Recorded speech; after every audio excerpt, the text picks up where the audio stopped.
ជ្រូកជាង4000ក្បាលត្រូវបានរបោះក្រោយរកឃើញប្រើសារធាតុហាមឃាត់ដែលប៉ះពាល់ដល់សុខភាពអ្នកបរិភោគ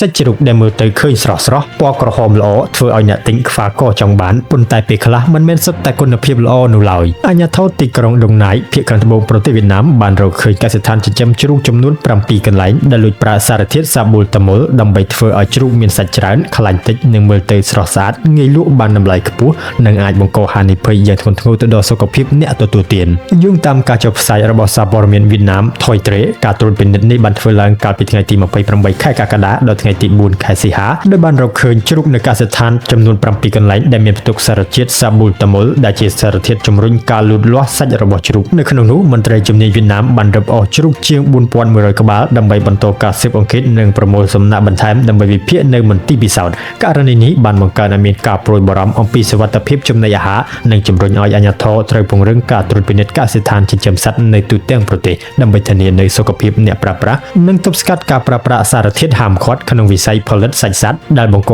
ផលប៉ះពាល់ទៅដល់សុខភាពរបស់អ្នកប្រើប្រាស់